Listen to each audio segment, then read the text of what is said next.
Okay, so we're still working with the algae data set and doing a project on data mining the algae set. And first, though, we want to talk about what to do, some ideas about what to do when you have unknown values or missing values.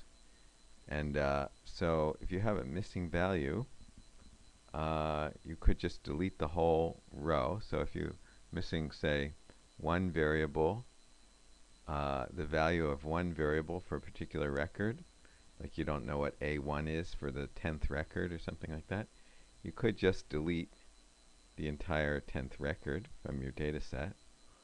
Or there might be other alternatives as well. What can we do in that kind of situation?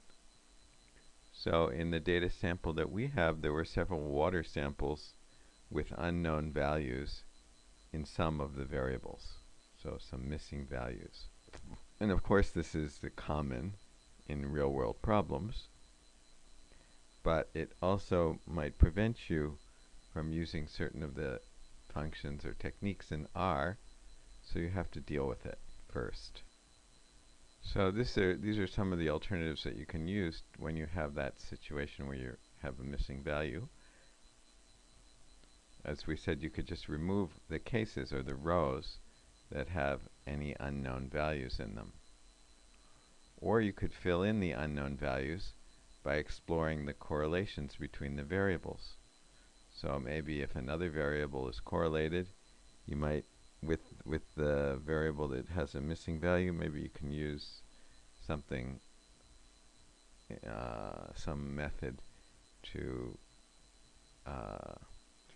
that relates the correlated variable to the variable that has the missing value. Or you could fill in the unknown values by exploring similarity between cases.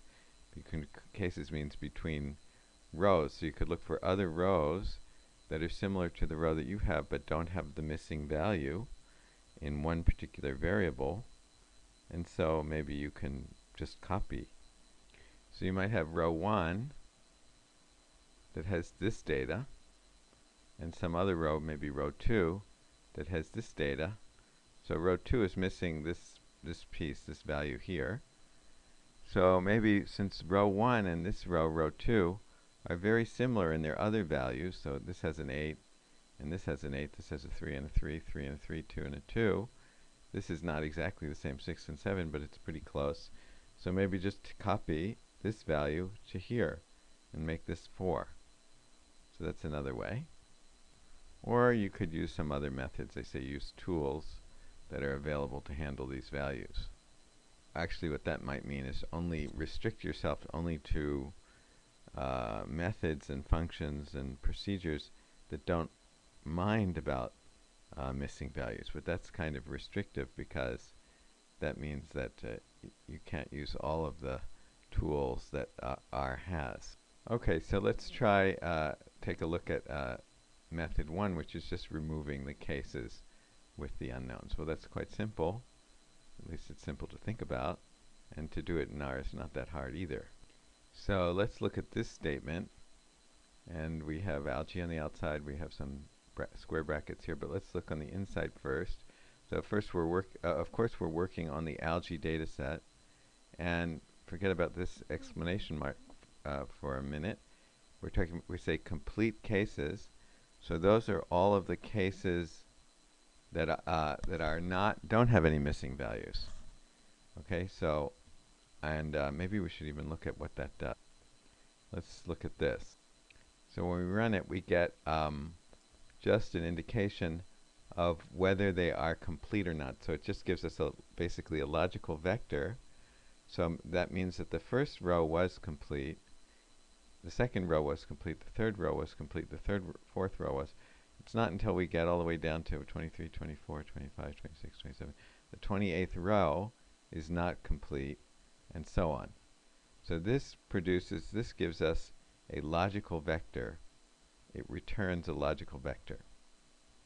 So now, again, going back to this, what does this do? So inside, we have this logical vector here, and this makes it not So whenever it was true, it becomes false. Whenever it was false, it becomes true. So we're going to, when it's going to be true whenever there's a missing value in that case or that row. So, and now look at, this occurs inside these square brackets to the left of the first comma. So that means that it's going to choose the rows, because it's to the left of the first comma. It's going to choose the rows that are missing. So let's run this. And there's nothing to the right of the comma, so it's going to give us all columns. So these are the ones that are missing. So 28 has something missing, 38 has something missing, and so on. Can we see what's missing? This is only part of the display. We should go up to the top. Maybe we can see what's missing. So we can see that 28 has an NA for this variable, and 38 has an NA for this variable, and 48 has an NA for this variable. So we've located all of the records that have at least one NA in them. Like this one, 199, has more than one NA, but anyway, it has missing values. So that's one thing we can do, so we can just look at and see which ones have missing value. If we want to know how many rows are here that or in other words, how many rows are missing, we can try this. We have the same statement here, but we can just put n row around it,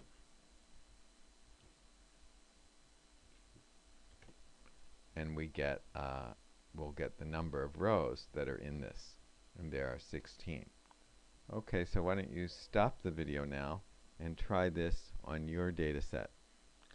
So now if we want to get rid of what's in there, we can just run this. After we've checked to see which ones have a problem, we can just use this na.omit, and if there's any NAs, then it will omit that record or that row. So, however, this is a kind of a drastic way to go. You know, if there's just a one NA for the entire row, then you're going to drop the entire row. That might lead you to dropping a lot of data, which you may not want to do. But even if you're not going to use this method, you might want to use it when there's a lot of NAs in a row. For example, we saw this row had a lot of NAs. This might be just basically a useless row of data. It just has too many NAs in it. How about 199 here? It has another one. So you might really want to get rid of that one at least, even though you're not going to do this very drastic method here of eliminating a row if it has even just one NA. Anyway, I'll run this. I just ran it. And now, in fact, just to check it, I could run this now and see what I get. I get 0 because I removed all of them using this. Okay. Now let's talk about another method. Now, in order to do another method, we have to get back our original data set, because now we don't have any NAs in this data set. So we'll use something like this. So what I'm doing here is actually I went to the location where R is running, and I went to the R history, and I right-clicked and opened it using a text editor here, and then I just searched through to find the command, the first command actually, where I used Algae. And I'm just going to, instead of trying to remember what I did before, I'm just going to use that command. So it's here. Where does it start? Goes to here. I guess I can't run all of that at once, but let's see what happens. Maybe I can. So I'll just copy that and paste that here. Maybe it works. Yeah, so now I've got Algae back to normal again because I just reread it. So you can do that. Now, if we go back to the data set, we saw that 199 has a lot of NAs, and also 62 has a lot of NAs, and those are the worst cases. So what will this command do? First of all, it's going to rewrite the variable algae with what? It's going to take algae as it is now, and what's this do?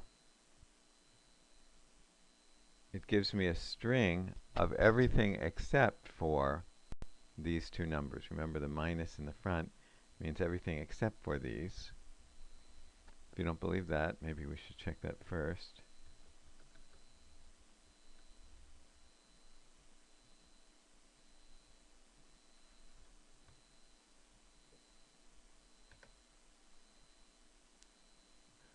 I'm sorry, it's not everything except for that, but it's going to result in everything except for that. So we're going to be putting in minus 62 and minus 199. So we're getting everything except for that. Let's actually just check that also. Let's see what that looks like.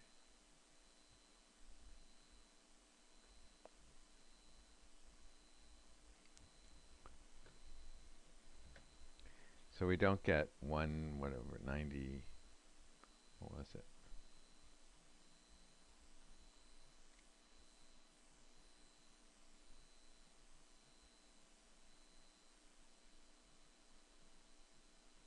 We don't get 62, for example. So we're missing 62. So we don't get 62 and we don't get 199, but we get everything else. And this is the rows. We get all the columns, and we're going to read into, call that algae now. So now we got rid of just the worst offenders in terms of missing value. Okay, now we did that by looking at the data, but you can't always go through all of the data by, visually and check it. So you need some other formula for doing this.